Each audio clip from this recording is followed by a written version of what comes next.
નમસ્કાર, આપ જોઈ રહ્યા છો TV13 ગુજરાતી અને આપની સાથે હું છું તુરલ. મારા હાથમાં આજે પુસ્તક જોઈને અને મારી પાછળ આટલા અઢળક પુસ્તકો જોઈને આપ સમજી જ ગયા હશો કે આજે એક એવી વ્યક્તિ પ્રતિભા સાથે હું આપની ઓળખ કરાવવા જઈ રહી છું જેનો નાતો શબ્દ અને સાહિત્ય સાથે છે. આધુનિકતા, પ્રેરણા, શબ્દ, સાહિત્ય અને ઉત્તમ વક્તવ્ય, આ તમામનું મિશ્રણ એટલે ઉમદા વક્તા અને ઉમદા લેખક જય વસાવડા. આજે આપણે જય વસાવડાના જીવનના તમામ પહેલુઓથી અવગત થવાના છીએ અને સાથે જ તેમની પ્રેરણાત્મક વાતો, તેમની જીવનની એક એવી બધી વાતો કે જે કદાચ કોઈ જાણતું નથી તેનાથી રૂબરૂ થવાના છીએ. આજે એક એવા વ્યક્તિ વિશેષની વાત જેણે આધુનિકતા અને સંસ્કૃતિનો બરાબર તાલમેલ પોતાનામાં જાળવી રાખ્યો છે, જેની વિચારધારા અને જીવન વિશેની ફિલસૂફીના લોકો કાયલ છે, જેમના શબ્દ યુવા ધડકનો સુધી સીધા પહોંચે છે, જેમને વાંચવા, સાંભળવા અને આજની ભાષામાં કહીએ તો ફોલો કરવા મોટા ભાગના લોકોને ખાસ પસંદ આવે છે. જય વસાવડા એક એવા ગરવા ગુજરાતી જેનું આપણે ગૌરવ લઈ શકીએ. જય વસાવડાને તમારા ઘરની લાઇબ્રેરીમાં તમે સમાવી શકો અને સવારની ચાની ચુસ્કી સાથે પણ તેમની કંપની માણી શકો તેવા વ્યક્તિ. એ કેવી રીતે બને? તે ભાષાને પ્રેમ કરનાર કે પુસ્તકને પ્રેમ કરનાર કોઈ પણ તેમના પુસ્તકોથી અજાણ ન હોઈ શકે તો સાથે જ સમાચાર પત્રમાં આવતી તેમની કટાર તમારી ચા સાથે બરાબરની જોડાઈ ગઈ હશે. તેમને આજકાલ કેટલાય લોકો સોશિયલ મીડિયાના માધ્યમથી મળે છે તો દેશ વિદેશના લોકો તેમને સાંભળવા માટે રીતસરની ભીડ જમાવતા જોઈને પણ એક ગુજરાતી તરીકે તમને ગૌરવ થઈ આવે.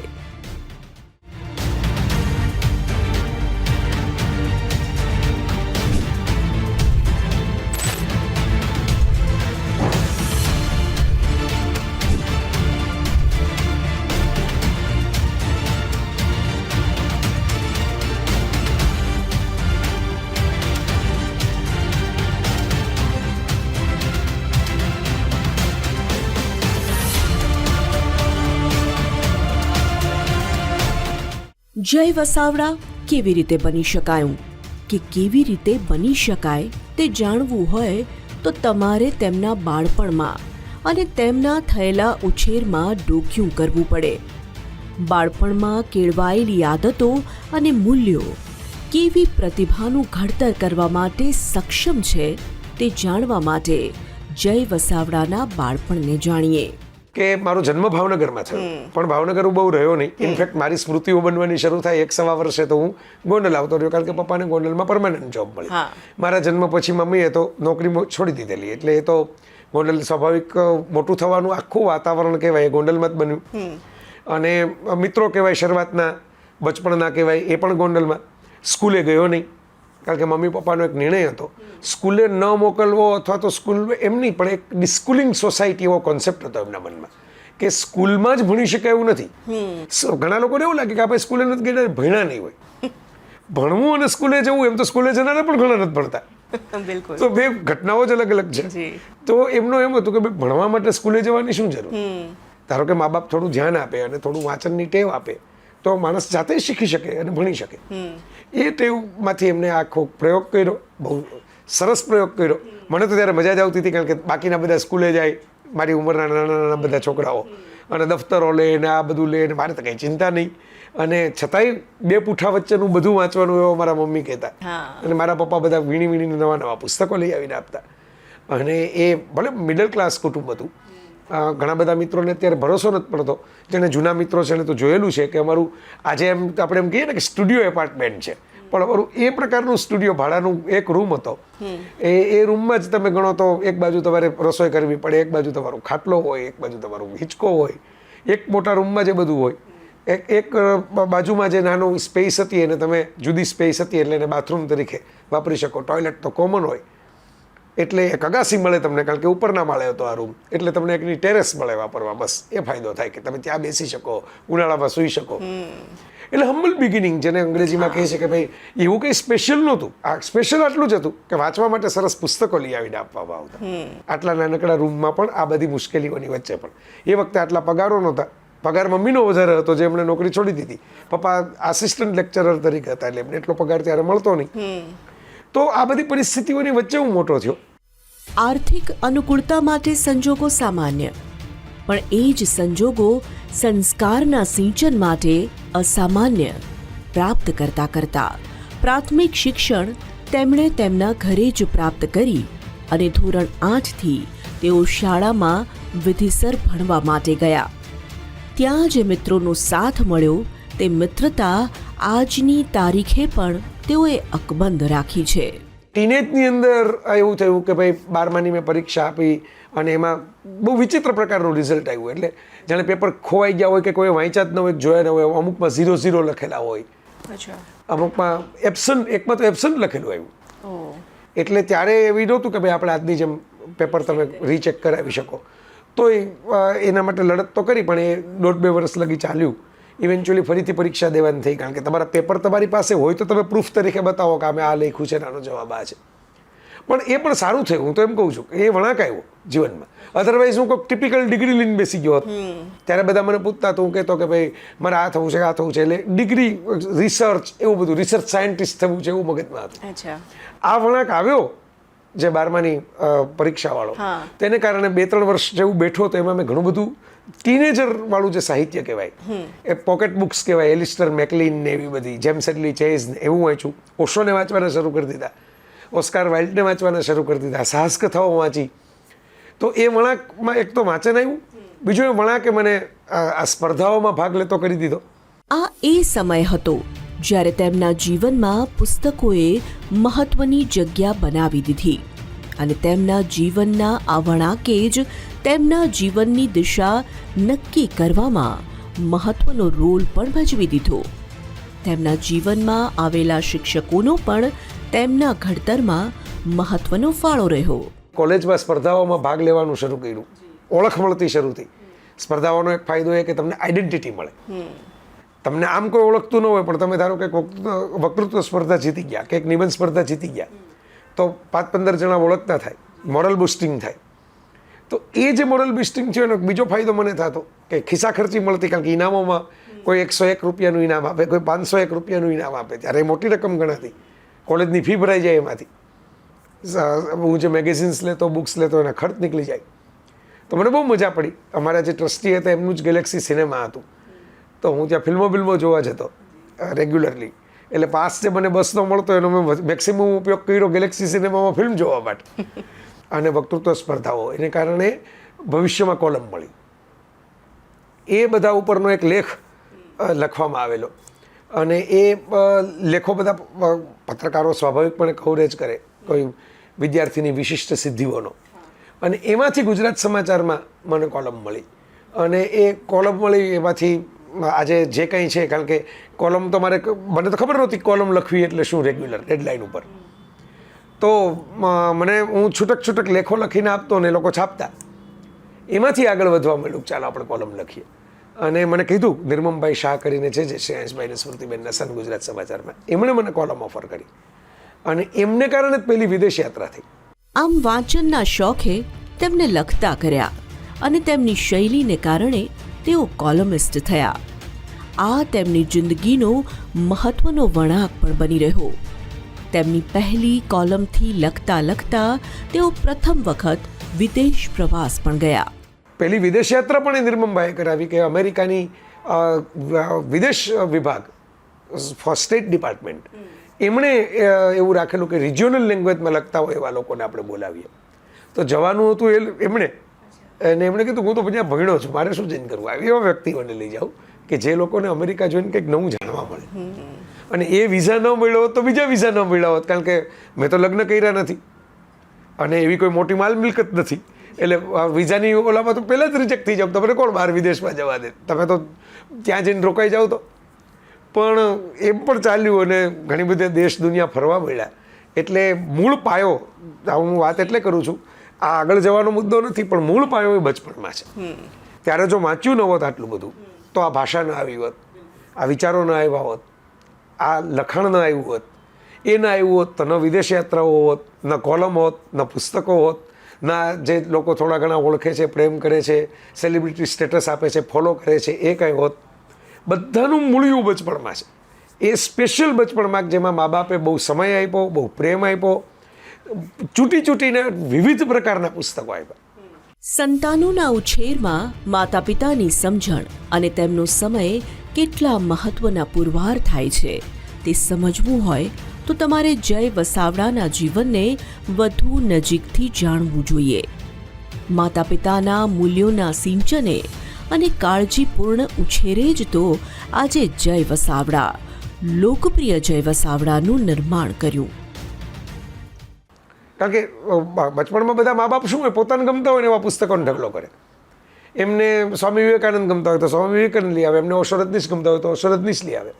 મારા મમ્મી પપ્પાએ એમને ગમતા નહીં, વૈવિધ્યવાળા પુસ્તકો, કે રહસ્ય કથા પણ વાંચવાની, હાસ્ય કથા પણ વાંચવાની, બાળ સાહિત્ય પણ વાંચવાનું, ભારતનું વાંચવાનું, વિદેશનું વાંચવાનું. થોડા મોટા થાવ તો હિન્દીમાં વાંચતા શીખો, થોડા મોટા થાવ તો અંગ્રેજીમાં વાંચતા શીખો. અંગ્રેજીમાં હું જાતે વાંચતો થાવ એના માટે મારા પપ્પાએ સિડની શેલ્ડનની બુક, સ્ક્રીન, ફિલ્મફેર એવું બધું લઈ આવીને આપેલું. તમારા જે કોઈ શોખ છે, જે જય વસાવડા બને છે જે વાતોથી, એ બધી જ વાતો મૂળમાં છે, તમારા બચપણમાં છે, અને એનાથી જ કદાચ તમે તમારું આખું ઘડતર અત્યારે આ રીતે આપણે જોઈ રહ્યા છીએ. ત્યારે જે વાંચ્યું એ હજી મને કામ લાગે છે. ત્યારે જે દિમાગ કી ખિડકી આ ખુલ ગઈ એવું આપણે કહીએ કે એ જે અમુક ઇમેજિનેશન આવે. હવે જો ત્યારે બાળ સાહિત્ય, પરિકથાઓ, સાહસ કથાઓ, અમે કીધું એમ રહસ્ય કથાઓ બધું વાંચ્યું તો હજુ પણ એ પ્રોસેસિંગ થાય છે. હજી લખતી વખતે એ બધું સ્ટોરી ટેલિંગની ફોર્મેટ મને કામ લાગે છે. ભલે હું નોન ફિક્શન લખું છું પણ મારું ફોર્મેટ જે છે એ સ્ટોરી ટેલિંગ જેવું છે. તો એ બધું કામ લાગે છે. એટલે એ ઘડતર ન થયું હોત તો આજનું જે વર્તમાન જુઓ છો એવું છે જ નહીં. એટલે એ તો આમે છે ને, તમે જુઓ પ્રકૃતિમાં મૂળિયા ન હોય, તમે વૃક્ષને ગમે તેટલું જુઓ, મૂળિયા છે તો મૂળિયા દેખાય નહીં. મૂળિયાનો ફોટો પડે જ નહીં. ફોટો તો આંબાનો પડે, આંબાની કેરીનો પડે, પણ એનો મૂળિયું રસકસવાળું ન હોય તો એ આંબાની કેરી મીઠી રહે જ નહીં. તમારો જે શોખ હોય તે તમારું કાર્યક્ષેત્ર બને તે વાત જ કેટલી રોમાંચક અને અદ્ભુત છે. શબ્દ સાથેની તેમની પ્રીતિએ તેમને ઉડવા માટે એક વિશાળ ફલક આપ્યું. તો સાથે જ તેમની સાથેની વાતચીતમાં એ પણ જાણી શકાયું કે સાચાને સાચું અને ખોટાને ખોટું કહેવાનો અભિગમ પણ તેમનામાં પહેલાથી જ રોપાયેલો હતો. કોલમમાં તો એવું છે, આપણે વાત થઈ એમ હું ભણતો તો ત્યારથી શરૂ થઈ ગઈ. સ્પર્ધાઓમાં ભાગ લેતો એમાંથી કોલમ આવી ગઈ. એ મેં એટલે તો નામ દઈને કીધું કે ભાઈ એમનું એ કહેવાય કે એમણે સાવ એમ એક અજાણ્યો વિદ્યાર્થી, કોઈ ઓળખાણ વગર, કોઈ ભલામણ પત્ર વગર, કોઈ જ પરિચય વગર, અને સાવ જુદા ગામમાંથી, અમદાવાદ નહીં પણ ગોંડલ જેવા સૌરાષ્ટ્રના એક ગામમાંથી મળવા આવે અને એની પહેલી જ મુલાકાતમાં તમે એમ કહો કે તમે રેગ્યુલર કોલમ લખો, જે 30 વર્ષથી થવા આવી અત્યારે. હા, લખતા ગયા એમ ખબર પડતી ગઈ કે ભાઈ એનું એક શાસ્ત્ર છે, આપણે શીખવું જોઈએ. મને અલગ અલગ લોકો મળતા ગયા, એ પોતપોતાની રીતે ઘડતા ગયા. કોઈ કે વાક્ય રચના કેમ કરવી એમ શીખવાડ્યું, કોઈ કે શરૂઆત કેમ કરવી એમ શીખવાડ્યું. શીલા ભટ્ટે મને પત્રકારત્વના એંગલ શીખવાડ્યા. રજનીકુમાર પંડ્યા વાંચીને, આમાં મોટા ભાગે હું એકલવ્ય મોડમાં જ હતો કે જેમાં કોઈ ઘરે આવીને કંઈ કહે નહીં, આપણે જ એમને વાંચીને શીખી જાય. રજનીકુમાર પંડ્યાને વાંચતો તો મને લાગતું કે સત્ય ઘટનાને પણ વાર્તાતીત એમ કહી શકાય. એમની સ્ટાઇલ હતી. નગેન્દ્ર વિજયને વાંચો તો તમને ખ્યાલ આવે કે કોઈ પણ વસ્તુમાં કેટલા ઊંડા ઉતરીને તમારે પછી એનું રસાળ રીતે લખી શકાય. તો આ બધા કંઈક ને કંઈક માનસ ગુરુઓ બનતા ગયા. રમણલાલ સોનીને વાંચો તો એમાંથી કંઈક મળે, બધા બીજા કોઈને વાંચો એમાંથી કંઈક મળે. એમ વાંચતા ગયા, એમ શીખતા ગયા કે આમ લખાય, આમ લખાય, આમ લખાય.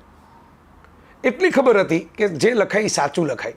ફેક્ટમાં ભૂલ થાય તો માફી માગીને કબૂલ કરી લેવાય, દલીલો ન કરાય ફેક્ટમાં. પણ થોટમાં ભૂલ ન થાય, ફેક્ટમાં ભૂલ થાય. થોટની બાબતમાં કોઈ દલીલો કરવા આવે તો છેલ્લે એમના ઘરના દરવાજા સુધી મૂકી આવે. તો આ એટીટ્યુડ બન્યો. એ મને કન્વર્ઝેશનલ એવું કહેવાય અંગ્રેજીમાં.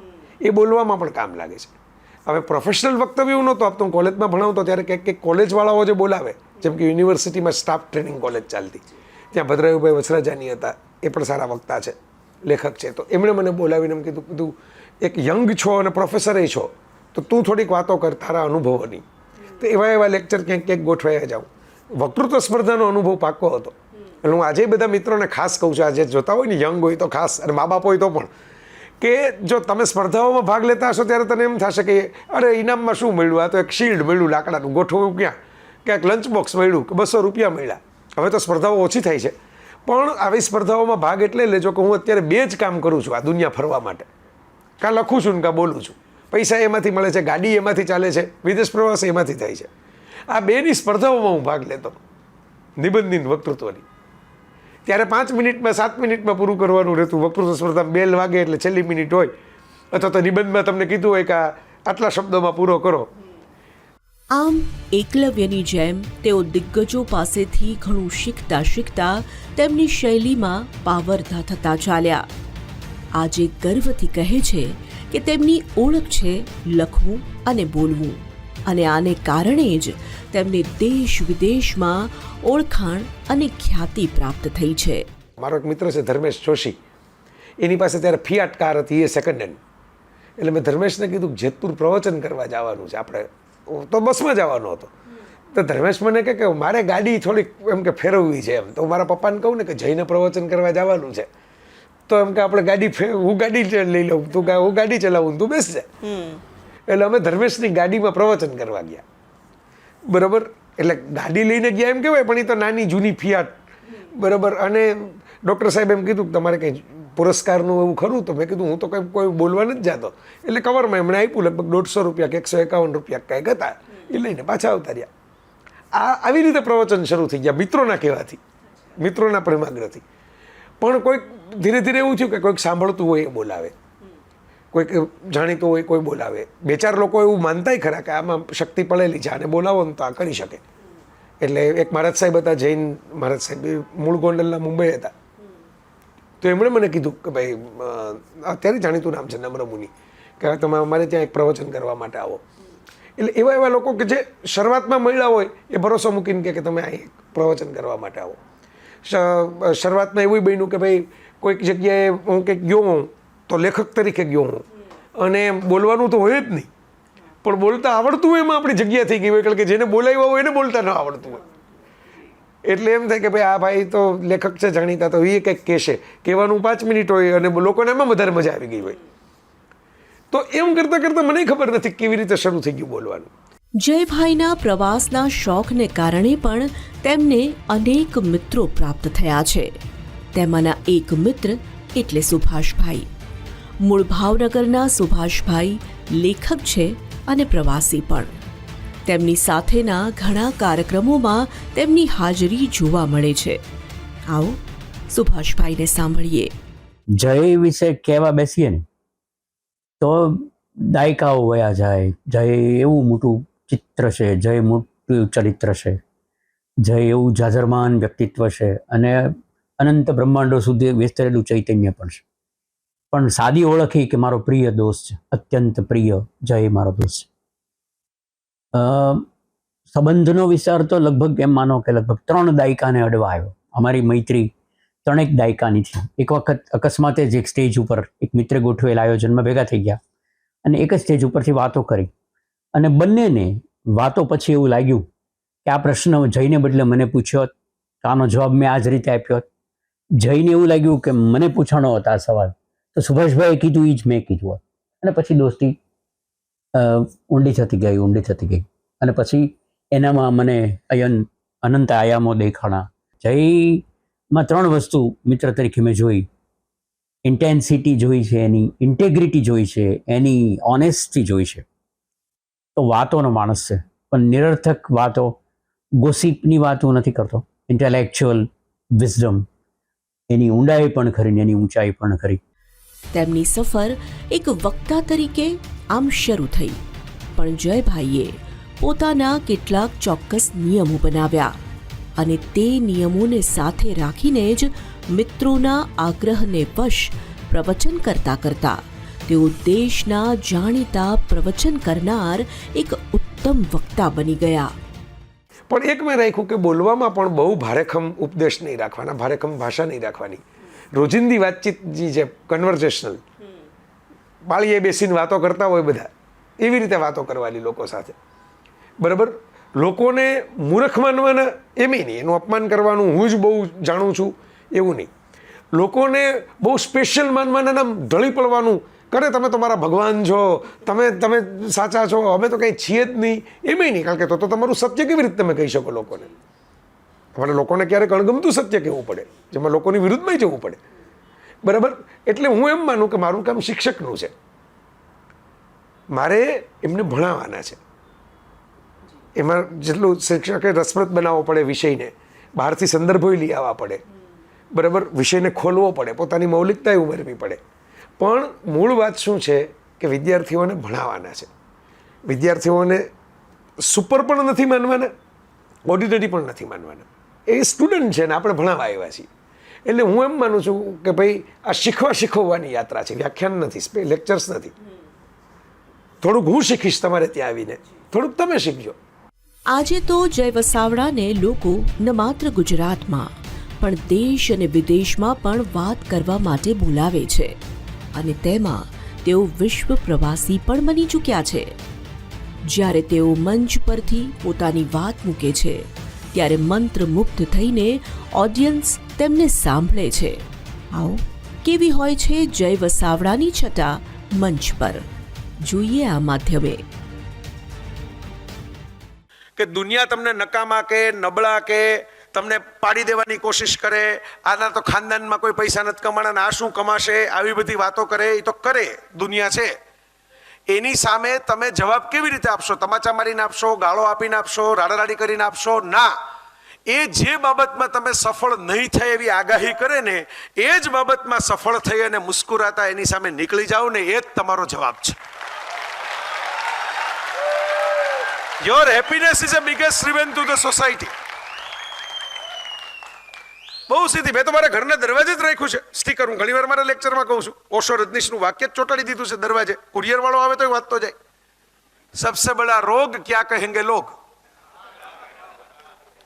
એ તો ક્રિકેટર રન ન થતા હોય તો એમ કે રિટાયર્ડ થઈ જવાની જરૂર છે, રન કરવા માંડે તેમ કે આને જ કેપ્ટન બનાવી દેવાની જરૂર છે. દુનિયા આવી જ છે. જબ તક બલ્લા ચલતા હૈ તબ તક ઠાઠ ચલેગા.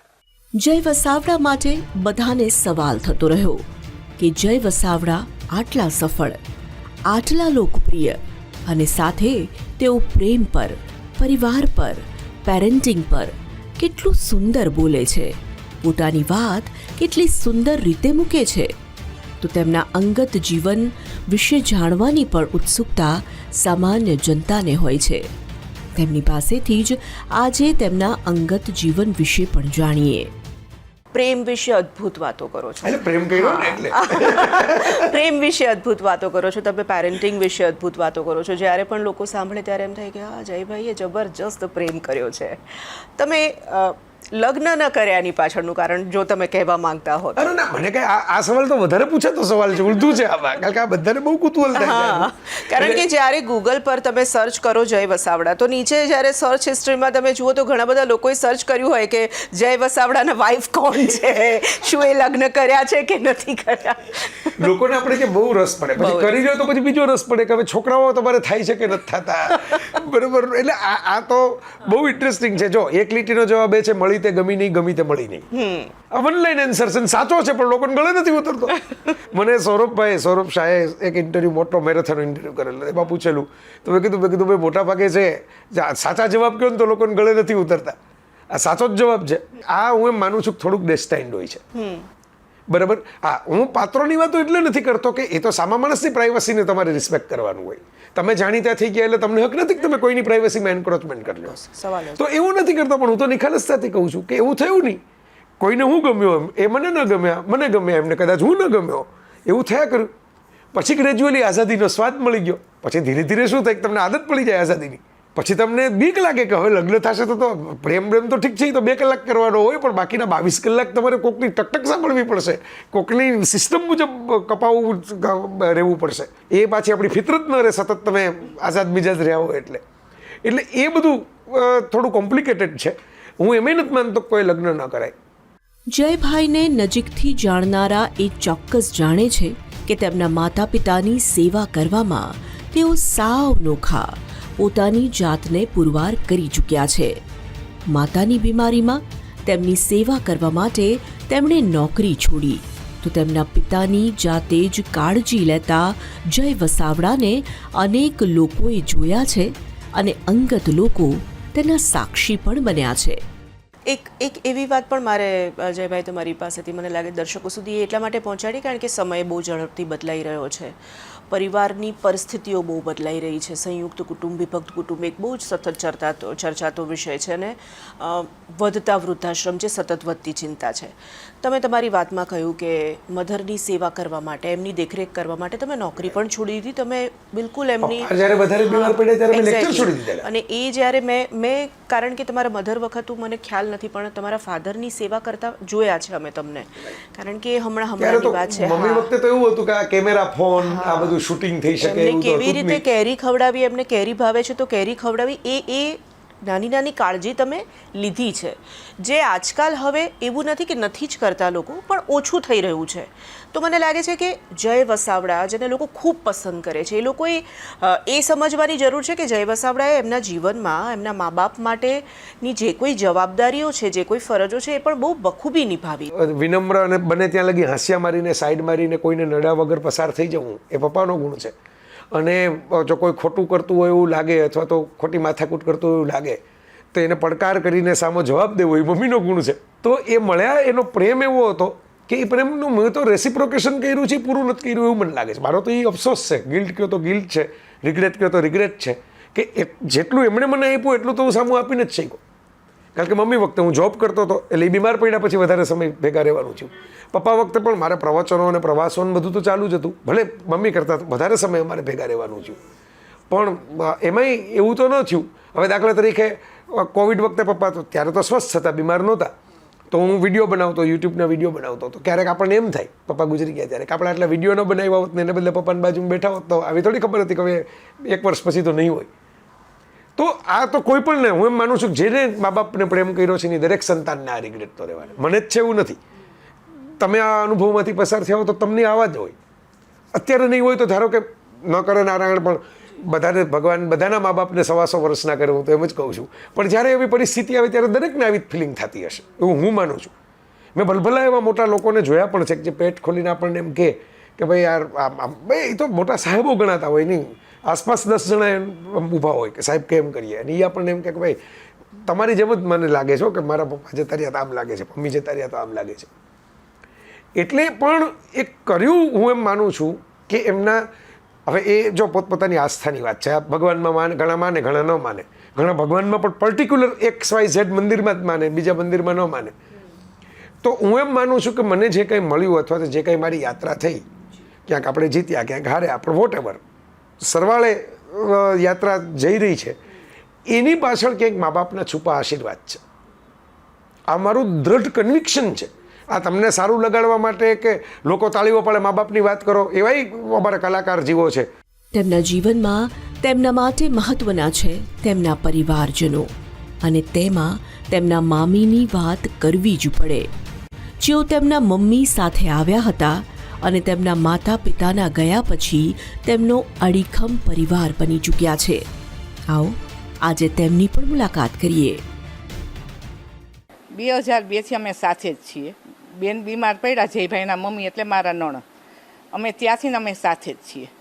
એટલે પછી 2012માં દાદા પડી ગયા અને તે પછી અમે એક ઘર કરી નાખ્યું. અમે બધા એક જ ઘરમાં સાથે રહીએ છીએ 2012થી. મારે દીકરો વહુ બધાય છે, દીકરાના ઘરે બાળક છે. અમે બધું સરસ મજાનું ફેમિલી હળી મળીને જયભાઈ અમે બધાય હળી મળીને રહીએ છીએ. બસ એ એકદમ સરળ માણસ છે. કોઈ પણ માણસમાંથી વિશ્વાસ મૂકીને અંદર ધારો વિશ્વાસ મૂકી દે છે અને એને હું દીકરાને જેમ કેર કરું છું. અને એ બહુ જ સરળ માણસ છે. ખૂબ જ એનો સરળતા એટલે એટલી બધી સરળતા છે. કોઈ વસ્તુમાં ક્યાંય રોકટોક નહીં, ક્યાંય માથાકૂટ નહીં અને બધા પ્રેમથી સાથે અમે રહીએ છીએ. એ કાયમ માટે એ સવારે 5 થી 6ની વચ્ચે સૂવે, આખી રાતી જાગતો હોય, એનું કામ કરતો હોય, એની એન્જોય કરતો હોય, એને પિક્ચર જોવાય પિક્ચર જોતો હોય અને લેખ લખવાનો હોય ત્યારે એ દિવસનો લેખ લખતો હોય પણ એની લિંકમાં જોઈએ એને અમે કોઈ ડિસ્ટર્બ થાય જ નહીં. એના ઓલામાં જ હોય.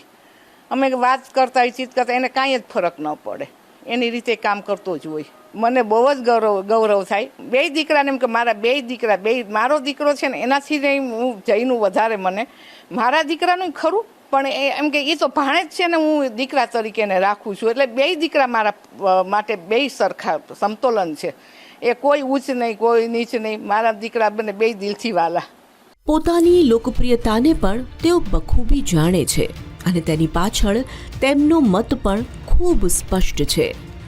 બધા વિચારે એવું જ વિચારાય અને એમ જ બોલાય, લખાય કે વર્તાય કે પછી કહો કે વર્તવું જ પડે તેવું ધરાર ન માનનારા સાવ જુદા વ્યક્તિત્વના ધની એટલે જય વસાવડા. કેટલાક લોકોને એ બળતરા પણ મેં જોઈ છે કે જય કરતાં તો સારું અમને લખતા આવડે, એના કરતાં તો અમારી સિનિયોરિટી જાજી છે, એના કરતાં તો અમે પત્રકારત્વ જાજુ કર્યું છે, એના કરતાં તો અમે ભાષાનું ખેડાણ જાજુ કર્યું છે. અને આને શું લોકો સાંભળવા જતા હશે, આનું શું પુસ્તક વેચાતું હશે? એનું કારણ મારી પાસે તો બહુ સિમ્પલ છે કે સાચી વાત છે ભાઈ, તમારી સિનિયોરિટી, તમારો અનુભવ, તમારી આવડત બધું સારું હશે, પણ હવે હું તો રોકવા નથી ગયો. તો લોકોને ન ગમ્યું તો મેં તો આડા હાથ નથી દીધા કે આને વાંચતા નહીં, આનું જોતા નહીં, કે આને સાંભળતા નહીં. લોકોને જે ગમ્યું એ લોકોએ સ્વીકાર્યું. પબ્લિક એપ્રુવલ છે ને. હું તો એમ ઘરે ઘરે દરવાજા ડોરબેલ બગાડીને તો નથી કહેતો કે તમે ફોલો કર્યા કરો. ઉલટાનું હું તો જે રીતે સોશિયલ નેટવર્કમાં જવાબ આપું છું, જો તો ફોલો ઓછા કરવા જોઈએ લોકો. એને બદલે પેલા નડવાવાળા કે કકળાટ કરવાવાળા છે એ લોકોને બોલકા હોય એટલે ઝાઝા લાગે છે, પણ પ્રેમ કરવાવાળા તો હજારોની સંખ્યામાં છે, લાખોની સંખ્યામાં છે. તો હું આનો બહુ મજબૂત જવાબ એ આપવા માગું છું કે એનું કારણ જે તમે એમ કહો છો કે અમને વધારે આવડે છે, જઈને કેમ મળ્યું, તો મેં તમને કીધું કે ભાઈ લોકો પ્રેમ કરે છે. હું તો લોકોને કહેવા નથી ગયો કે મને પ્રેમ કરો. હું તો ઉલટાનો લખવામાં, બોલવામાં મારા સ્ટેન્ડ ઉપર કાયમ રહું છું. લોકોને ન ગમતી હોય એવી વાતો વધારે કરું છું. ઘણી વાર તો લોકોને સેન્સરશિપ ગમે છે, મને નથી ગમતી. લોકોને પેલી બહુ ઢંકાયેલું બધું હોય એવું ભારતીય સંસ્કૃતિ લાગે છે. હું એમ માનું છું કે ભારતીય સંસ્કૃતિ તો આ વ્યાખ્યા જ ખોટી છે. આ તો લોકોને ન ગમે એવી વાતો છે. લોકોને એમ માને છે કે ભાઈ આપણે માત્ર આપણી જ વાત કરવી જોઈએ. હું એમ કહું છું કે ના, આપણે દુનિયા આખીની વાત સમજવી જોઈએ, બીજે પણ કેટલું સારું છે એ શીખવું જોવું જોઈએ. તો આવી ઘણી બાબતો છે કે જેમાં પબ્લિકના પોપ્યુલર ઓપિનિયનથી મારો ઓપિનિયન અલગ છે અને હું ખુલીને કહું છું, વ્યક્ત કરું છું.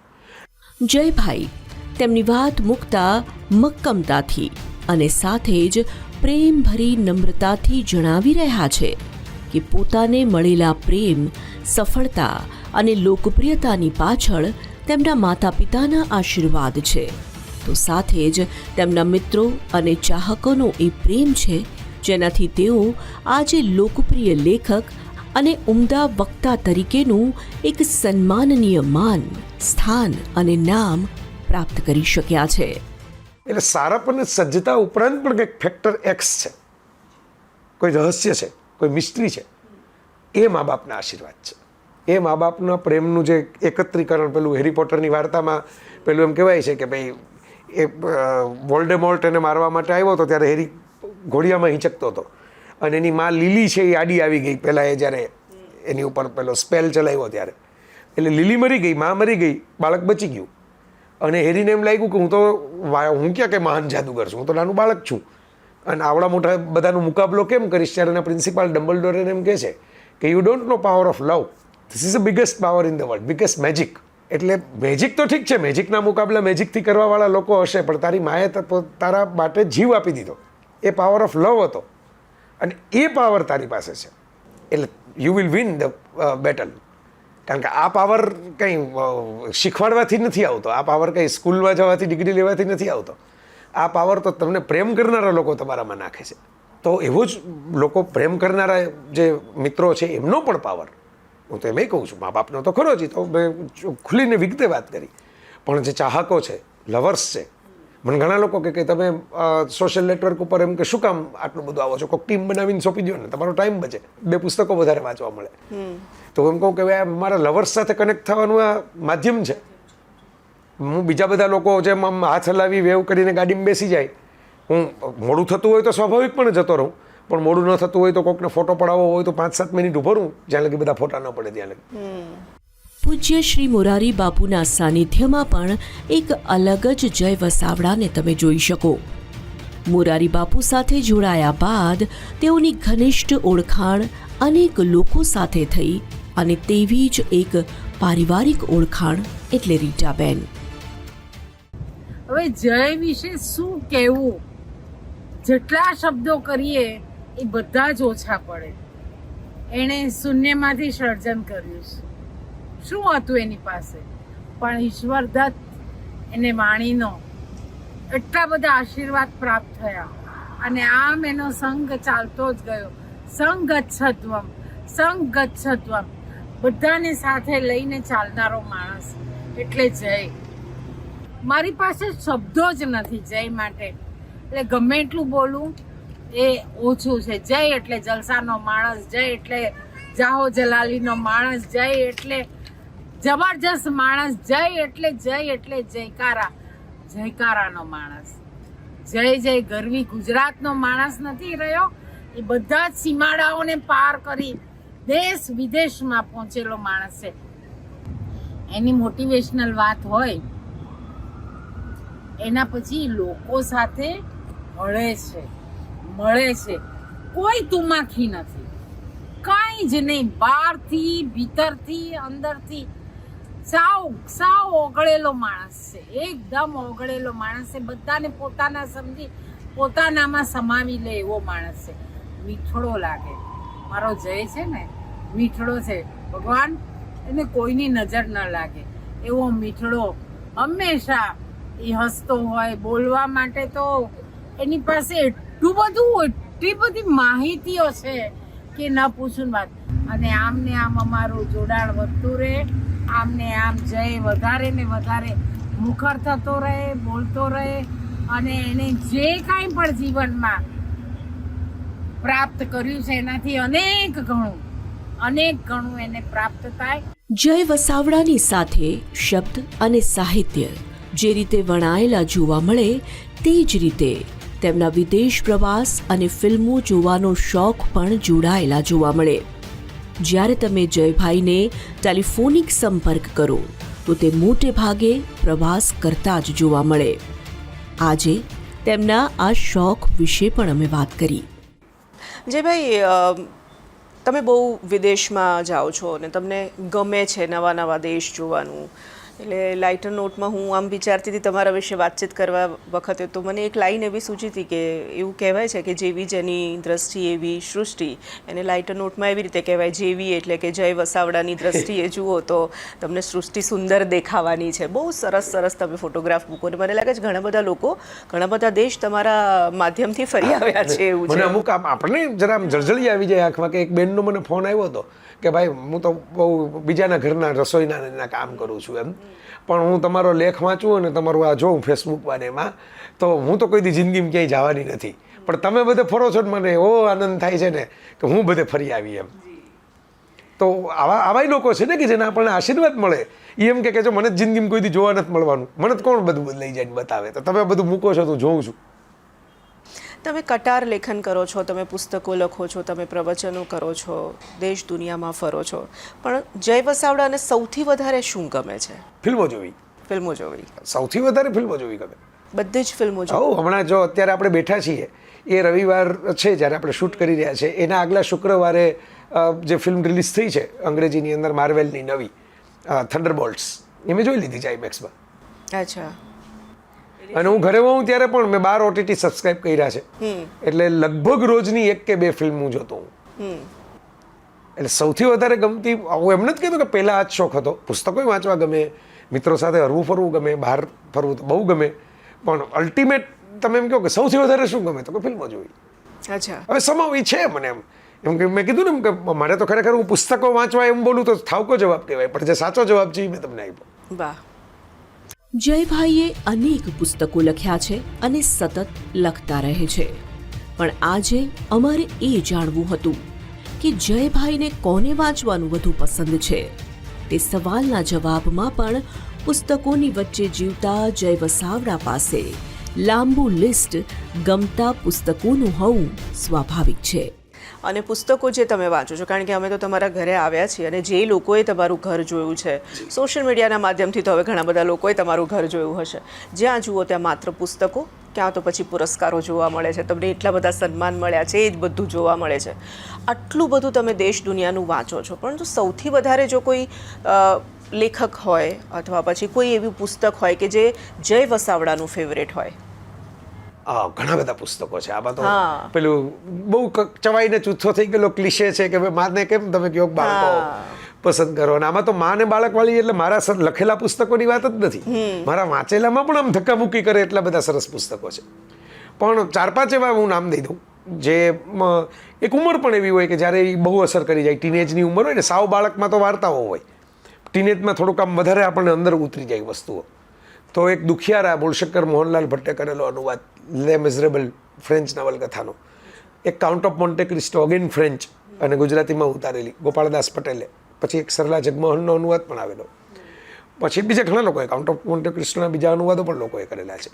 એક સાહસિકોની સૃષ્ટિ જુલે વર્નની સાયન્સ ફિક્શન, એ પણ આ મૂળશંકરભાઈએ ઉતારેલી. આ 3 ફ્રેન્ચ નવલકથાઓ જે આવી ગુજરાતીમાં મેં વાંચી. ગુજરાતીમાં ફ્રેન્ચ તો મને હજી નથી આવડતું, પણ ફ્રાન્સ ઘણી જગ્યાએ જઈ આવ્યો છું, આ બધાના જન્મસ્થળે જઈ આવ્યો છું, પણ એ મને બહુ ગમી.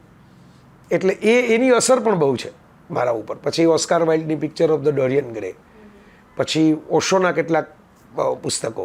ઓશોનું એક પુસ્તક હતું સત્ય કા પારખીતા કભી આજ ભિખારી હે જગત કા. આવું અત્યારે નથી મળતું, અપ્રાપ્ય છે. હવે આ ટાઇટલ જ કેવું છે, સત્ય કા પારખીતા કભી આજ ભિખારી હે જગત કા. એ ભારત વિશેનું પુસ્તક છે, અને નેચરલી આવું બોલો એટલે લોકોની લાગણી દુભાઈ જાય. એટલે ઓશો તો એમાં ચેમ્પિયન હતા પાછા લોકોની લાગણી દુભાવવામાં. તો એ પુસ્તક પણ એવું ખુલીને એમણે કેટલીક વાતો કરી છે, એટલે જ અપ્રાપ્ય થઈ ગયું, કોઈ ફરીથી છાપ્યું નથી. અને એવી રોકડી વાતો કરી છે, સ્પષ્ટ. પેલી બધી ફિલોસોફિકલ ને સ્પિરિચ્યુઅલ ને પ્રેમ ધ્યાનની બધી વાતો તો એ સારી કરે જ છે, એને બધાને ખબર જ છે, પણ આમાં તો એમણે આખું એમ જે એમ કહેવાય ને કે નેશનલ એનાલિસિસ કરીને આપી દીધું છે, નેશનલ કેરેક્ટર એનાલિસિસ. તો એ પુસ્તક મને બહુ ગમ્યું. પછી પલકારા અને પ્રતિમાઓ નામથી ઝવેરચંદ મેઘાણીએ આઝાદી પહેલાં અંગ્રેજી ફિલ્મો જોઈ, એના ગુજરાતીમાં અનુવાદ કર્યા વાર્તાઓના, કે ભાઈ આ તો કોઈ જોઈ નહીં શકે આપણે ત્યાં બીજા, તો હાલો આપણે બધા આપણે કાઠિયાવાડી જનતા માટે કાઠિયાવાડી ભાષામાં અનુવાદ કર્યા. એ પુસ્તકો મને બહુ ગમે છે. આમાં આપણે અધ્યાય કરશું, સપ્તાહ બેસાડશું તોય પૂરું નહીં થાય, બરાબર, એક પછી એક નીકળ્યા જ કરશે. કે એટલા બધા પુસ્તકો છે અને એટલા બધા ગમ્યા છે. હવે પહેલાં જેટલું હું આખાનો વાંચું તો મારી સ્પીડ સારી થઈ ગઈ છે અનુભવે, તો હું વચ્ચે આમ કરીને વાંચી લઉં. તો હમણાં વાંચ્યા હોય, જેકે રોલિંગની હેરી પોટર મને ગમી, ઓરિજિનલ્સ નામનું એક એડમ ગ્રન્ટનું પુસ્તક ગમ્યું, માર્ક મેન્સનના 2 પુસ્તકો એક સાથે આવ્યા એ મને ગમ્યા. તો એવું નથી કે હમણાંના નથી ગમતા, પહેલાંના જ બધા ગમે છે. હવે તમને એમ થાય કે અંગ્રેજીના ને એના વધારે આવે છે આમાં, તો વ્યાજનો વારસ ને વેળાની છાયડી એવી ચુનીલાલ મડિયાની નવલકથાઓ પણ મને ગમી. મોહમ્મદ માકડનું ઉજાસ નામનું પુસ્તક, કાંતિ ભટ્ટના ચેતનાની ક્ષણે, એ પણ ફેવરિટ પુસ્તકો. ચંદ્રકાંત બક્ષીના, લોકોને નવલકથાકાર બક્ષી ગમે, મેં તો બક્ષીના પેલા જે અભ્યાસ લેખો છે એના પુસ્તકો મને બહુ ગમે, વારંવાર ફેરવીને વાંચી નાખ્યા છે. ગુણવંત શાહના પુસ્તકો ગમે. તો એવા તો કેટલા બધા પુસ્તકો છે કે જે આખા લેખકોના નામ હું બોલવા લાગ્યો પુસ્તકોમાંથી, કારણ કે હવે પસંદ કેમ કરવું એમાંથી કે આ કયું ગમે મુશ્કેલ છે તમારા માટે. આજે સામાન્ય રીતે આપણે સાંભળતા આવ્યા છીએ કે યુવાનોની હવે પસંદ બદલાઈ છે, તેઓ વાંચનથી હવે દૂર થઈ ગયા છે. યુવાઓને ખૂબ પસંદ આવતા જય વસાવડા શું માને છે આને લઈને, તે પણ જાણીએ. જે ભાઈ, એક ખાસ સવાલ એ પણ મારે પૂછવો છે કે હવે આંગળીના ટેરવે બધું જ આવી ગયું છે, જે રીતે સોશિયલ મીડિયા વધી રહ્યો છે, વ્યાપ વધી રહ્યો છે. એક લોકોના મગજમાં એવું બેસી ગયું છે કે હવે આજનો યુવાન છે એ વાંચતો નથી, વાંચવાથી વાંચનથી દૂર થઈ ગયો છે, અને વાંચનની શું અસર હોઈ શકે ને વાંચન શું ઘડી શકે, જીવતું જાગતું ઉદાહરણ તમે છો. પણ જ્યારે આપણે પુસ્તક મેળા જોઈએ, બુક ફેર જોઈએ, તો કોઈ એક સર્ટન એજના લોકો નહીં, હવે યંગસ્ટર્સ પણ પુસ્તકો વાંચતા થયા છે. હા, ક્યુમાં ઊભા હોય ને યંગસ્ટર હાથમાં જોયા છે, એક્ઝેક્ટલી જોયા છે. અને હું મારી થોડી પર્સનલ વાત કરું તો મારા ફાધર હંમેશા એવું કહેતા કે તમારા પર્સમાં હંમેશા એક પુસ્તક હોવું જોઈએ. તમે કદાચ, મારા ફાધર તો મને ત્યાં સુધી કહે કે તમે ક્યાંક ગયા ને તમારે અડધો કલાક રાહ જોવી છે તો પર્સમાંથી પુસ્તક લઈને તમે અડધો કલાકનો ઉપયોગ કરી લો. હા, એટલે ઇકો ફ્રેન્ડલી, આંખને સ્ટ્રેન ન પડે, બેટરી ચાર્જ ન કરવી પડે. એટલે આ મારું ઘડતર આ રીતે થયું છે ને મને લાગે છે કે હવેની જે જનરેશન છે ફરીથી પુસ્તકો તરફ વળી છે એવું લાગે છે. તમારું, તમે કારણ કે લખો છો, દુનિયામાં ફરો છો, તમારું શું? હું એવું માનું છું કે હવેની જનરેશન થોડી વધુ ક્લિયર થઈ છે. પહેલાં શું હતું કે વાંચવાનું બધા કહે એટલે આપણે એક ડાયા ડમડા અજ્ઞાંકિત બાળકો તરીકે વાંચવું જોઈએ. હવેની જનરેશન તમે જુઓ, એ પોતે ચૂઝ કરે છે શું વાંચવું છે, એ પોતે નક્કી કરે છે. એ શિક્ષકોને મમ્મી પપ્પાઓને નક્કી નથી કરવા દેતા પોતાને. નાના હોય ત્યાં લગી ઠીક છે, પરાણે એમને સ્વીકારવું પડે. એટલે એક મોટો ફરક આવ્યો છે. હું એમ માનું છું કે જો જેમ જેમ જીવન આગળ વધે ને ઉત્ક્રાંતિ થતી જાય, કારણ કે એ તો સાયન્સે સિદ્ધ કરેલું છે કે ભાઈ તમે કાળમાં રિવર્સ ગિયર નાખી નથી શકતા, ફોરવર્ડ ગિયર જ નાખી શકો છો. ટાઈમ ટ્રાવેલ ધારો કે ઇમેજિનરી કરો તો ફ્યુચરમાં જઈ શકો, પાસ્ટમાં કેવી રીતે જાઓ? ધારો કે પાસ્ટમાં જઈને હું એવું એક આખું પિક્ચર બન્યું છે બેક ટુ ધ ફ્યુચર, કે તમે પાસ્ટમાં જાઓ ને એવી ઘટના બને કે તમારા દાદા ગુજરી જાય, તમે જન્મ કેવી રીતે લ્યો? તો ટાઈમ ટ્રાવેલમાં ફોરવર્ડ ગિયર છે. તો જેમ આગળ વધે ને ઉમેરાતી જાય છે ને વસ્તુઓ. પહેલાં માણસ પાસે દિવસ તો આટલો જ હતો, વર્ષ તો આવું જ હતું, પૃથ્વી પ્રદક્ષિણા તો આટલી જ ફરતી હતી, બરાબર. તો એની પાસે કોઈ કાર નહોતી, કોઈ વસ્તુ નહોતી, કોઈ વ્હીકલ નહોતા, કોઈ ઘરની બહાર નીકળવાનું સાધન નહોતું, કોઈ ટેલિફોન નહોતા. તો એ લોકો જીવતા હતા. આપણે એમ લાગે બોર થઈ જતા હશે, પણ જીવતા હતા. કોઈ આપઘાત કરીને મરી તો નહોતા જતા, બરાબર. પછી વસ્તુઓ ઉમેરાતી ગઈ તો બધાને આપણે સમાવતા ગયા. ટીવીની ચેનલો આવી, આપણે સમાવી લીધી. ટેલિફોન આવ્યો, આપણે સમાવી લીધા. કોમ્પ્યુટર આવ્યું, આપણે સમાવી લીધું. તો એવું બનશે કે ઉત્ક્રાંતિના ભાગરૂપે મોબાઈલે રહેશે અને પુસ્તકે રહેશે. બંને એકબીજાની સામે લડ્યા જ કરશે એવું શું કામ આપણે માની લઈએ? તો આપણે એવું સ્વીકારી લીધું છે કે બે લડે છે એકબીજા સામે. માણસ 2 કલાક મોબાઈલ ઉપર કામ કરશે ને 1 કલાક પુસ્તકે વાંચશે. મોબાઈલમાં પુસ્તક વાંચવાવાળી પેઢી છે હવે તો. વાંચે છે, પુસ્તક જ વાંચે છે, પણ મોબાઈલમાં ડાઉનલોડ કરીને વાંચે છે. તો એ આપણે સ્વીકારવું પડશે કે એવું તો ન જ રહે કે જે જૂનું જ ફોર્મેટ હતું તો તમારે જૂના જ ફોર્મેટની ગાડીઓમાં, ઘોડાગાડીમાં જ બેસવું પડે, જૂના જ ફોર્મેટના કપડાં પહેરવા પડે, જૂના જ ફોર્મેટની દવાઓ લેવી પડે. તો એમાં બધું અપગ્રેડ થાય તો બુકના ફોર્મેટમાં પણ, રીડિંગમાં પણ અપગ્રેડ થાય. તો એમાં સ્ક્રીનવાળું રીડિંગ આવી જશે, થોડું આવી જ ગયું છે. વાંચવાવાળી વસ્તી કાયમ માટે વધારે હતી જ નહીં. પહેલાં પણ બધા જ લોકો કંઈ વાંચવાના શોખીનો નહોતા, બરાબર. 70-80% તો પોતપોતાનું કામ કરતા અને 20-25% એવા હતા કે જે વાંચન કરતા વિદ્વાન ગણાતા. તો આજે પણ એ જ હાલત છે. થોડી શ્રિંક થઈ છે વાંચવાવાળું, 25%માંથી કદાચ 15% થયા. તો એ પહેલેથી જ વાંચવાવાળા લોકો લઘુમતીમાં છે, બહુમતીમાં નથી.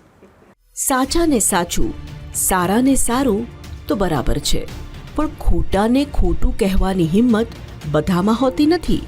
અને તે ગુણ, તે તાકાત, લડી લેવાની ખુમારી જયભાઈમાં ઠાંસીને જોવા મળે છે. તે તેમને જાણનારા ખૂબ સારી રીતે જાણે છે.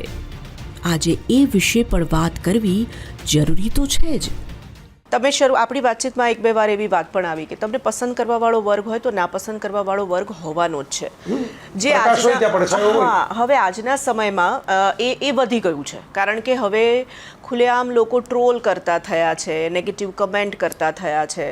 તમે એટલા ઉમદા કટાર લેખક છો અને કટાર કાઢતા પણ તમને ખૂબ સરસ રીતે આવડે છે, જે સોશિયલ મીડિયાના તમારી કમેન્ટ્સમાં મને તો લાગે છે એક આખો વર્ગ એવો હશે જે તમારી કોઈ પણ પોસ્ટમાં નીચે કમેન્ટ વાંચવા માટે ખાસો સમય પસાર કરતો હશે. શું કહેવું છે એના માટે? તમે જો કૃષ્ણના 4 ગ્રંથો છે, વિષ્ણુ પુરાણ, હરિવંશ, ભાગવત અને મહાભારત, મુખ્ય 4 ગ્રંથો છે કૃષ્ણ કથા કહેતા. એમાંથી તમને આખા કૃષ્ણનું કેરેક્ટર મળે. તેમાં કૃષ્ણએ શું રાખ્યું છે? ગોપીઓને બાંસુરી આપવાની, અર્જુનને જ્ઞાન આપવાનું અને શિશુપાલને સુદર્શન આપવાનું. બહુ સિમ્પલ ક્લાસિફિકેશન છે. તમને જે પ્રેમ કરવા આપે એને આનંદ આપો, એને મોજ આપો, કારણ કે પ્રેમના બદલામાં જ્ઞાન ન હોય. એટલે કૃષ્ણએ ક્યાંય આટલા બધા રાસ વૃંદાવનમાં રહી છે કોઈ દી એક શ્લોકે ગીતાનો સંભળાયો નહીં, બરાબર. પ્રેમના બદલામાં આનંદ હોય. હવે અર્જુન છે એ આવ્યો છે જ્ઞાન માટે, પોતાની મૂંઝવણો દૂર કરવા માટે આવ્યો છે. એની એને કૃષ્ણએ રાસ લેવાની માથાકૂટ કરી નહીં, બરાબર. પોતાનો સગો પણ હોવા છતાં કૃષ્ણ એમને જ કીધું કે ચાલ તને એટલું તો શીખવાડું કે આમ સ્ટેપ લેવાય, આમ નચાય, કે આમ ઊભા રહેવાય, બરાબર. ત્યાં એને ભગવદ્ ગીતા આપી. અને શિશુપાલને જોઈને જ કૃષ્ણને ખબર પડી ગઈ કે આ ગાળો દેવા માટે જ આવ્યો છે અને આપણો જ છે પાછો, એનો પોતાનો જ છે, એ જ વંશનો છે. છતાં પણ શિશુપાલને થોડીક વાર સહન કર્યું, એક દાખલો બેસાડવા માટે કે તરત જ રિએક્શન નહીં આપવાનું, પહેલાં ધીરજ રાખવાની, સામા માણસને મોકો આપવાનો પાછા ફરવાનો, અને પછી સુદર્શન ફેરવી નાખ્યું. કૃષ્ણએ યુદ્ધોમાં સુદર્શન નથી ફેરવા, આખા કુરુક્ષેત્રમાં સુદર્શન નથી ફેરવું. બીજા પાસે અર્જુન પાસે કર્ણને મરાવ્યો કે દુર્યોધન ભીમ પાસે દુર્યોધનને મરાવ્યો એવું થયું છે, પણ કૃષ્ણે તો એમ નથી કીધું કે હાલો હવે પૂરું કરો. પણ એ જ કૃષ્ણે શિશુપાલને કેમ સુદર્શન ફેરવી દીધું ઇન્ડિવિજ્યુઅલ હોવા છતાં? જરાસંઘ ઉપર ન ફેરવું, દુર્યોધન ઉપર ન ફેરવું, કંસનું ઉપર પણ ફેરવું નથી, સામસામી લડાઈ કરેલી છે. તો આ મુદ્દો એ જ છે કે કૃષ્ણને ખબર હતી કે આમાં સુધારો શક્ય નથી, આમાં સુધારો ન કરવાનો હોય, આમાં વધારો કરવાનો ન હોય, આને ઝાટકીને આપણાથી દૂર કરવાનો હોય. હું મારી નાખવાના અર્થમાં નથી કહેતો, દૂર કરવાના અર્થમાં કહું છું કે ઝાટકણી કાઢી દૂર કરવાના. તો હું બહુ સ્પષ્ટ છું કે જો લોકો એમ કહે છે કે આ તો જાહેર પ્લેટફોર્મ છે, ના, જો જાહેર રોડ ઉપર તમે ગાડી પાર્ક કરો એની નિયત સ્પેસમાં, એટલે કોઈક પથ્થરો મારી જાય. રોડ તો જાય, તમે એમ કહો કે જાહેર રોડ ઉપર ગાડી રાખી તમે પથ્થર મારી ગયા, એમ ન હોય. રોડ જાહેર છે પણ એને કારણે પથ્થર મારવાનું લાયસન્સ નથી મળતું. હું ફૂલ લઈને એરપોર્ટ સિક્યુરિટીમાં જઈ શકું હાથમાં, ગુલાબનું ફૂલ લઈને, પણ આખા ગુલાબના ફૂલનો છોડ લઈને ન જઈ શકું, તો એ હથિયારમાં ગણાય જાય, તો મને પાછો કાઢે. બરાબર? એટલે આ સમજવા જેવું છે. હું મારી બેગમાં નારંગી હોય, સફરજન હોય, કેળું હોય, કોઈ ફ્રૂટ હોય, તો હું એપલ લઈને જતો રહ્યો તો સિક્યુરિટીએ પાસ કરી દીધો, પણ હું એપલ ટ્રી લઈને જાઉં તો તમને આવવાનું સ્વાગત છે મારી જગ્યામાં, થૂકવાનું સ્વાગત નથી. બોલવાની હા છે, થૂકવાની હા નથી. તો કેટલાક લોકો થૂકવા માટે આવે છે, બોલવા માટે નથી આવતા. આવે છે જ એટલા માટે થૂકવું છે એમને, તો એ તમારી ઘરે થૂકો, આપણો બહુ સ્પષ્ટ સ્ટેન્ડ છે. બરાબર? હું એવું નથી કહેતો કે તમારે ન લખવું હોય કે અભિપ્રાય ન આપવો હોય, આપો ને તમારી સ્પેસમાં, જો કોઈ વાંચે તો. એ આજે તમને નહીં સમજાય, પણ જો આમને આમાં ચાલુ રહ્યું આ ટ્રોલિંગ, આવી જ રીતે ટ્રોલિંગ એટલે કેવું ટ્રોલિંગ? પર્સનલ લાઈફ ઉપરનું ટ્રોલિંગ, તમારા કેરેક્ટર ઉપરનું ટ્રોલિંગ, તમારા આક્ષેપ કરતું ટ્રોલિંગ, ખોટા આક્ષેપ રાધર, પુરાવા સહિત કોઈક કરતું હોય તો અલગ વાત છે, પુરાવા વગરના એમને આક્ષેપ. બરાબર? ગપ્પાનું ટ્રોલિંગ, કોઈ મેલ કે ફિમેલના રિલેશન ઉપરનું ટ્રોલિંગ. બરાબર? કોઈ વ્યક્તિ પોતાની રીતે જીવે, ધારો કે કોઈ છોકરી છે એ કોઈ સરસ કપડાં પહેરીને બીચ ઉપર નહાતી હોય તો એ લોકો ટ્રોલ કરી નાખે છે કે પણ તમે ગયા નથી, તમે ટિકિટ નથી આપી એને, એના મમ્મી પપ્પાએ એને કહેવાનું હોય, એ કહેશે એને કેવું હશે તો તમે ક્યાં એના મા બાપ છો, તમે પેદા નથી કરી એને, તમે એને કપડાં લઈ નથી દીધા, કે તમારો હક જ નથી બનતો.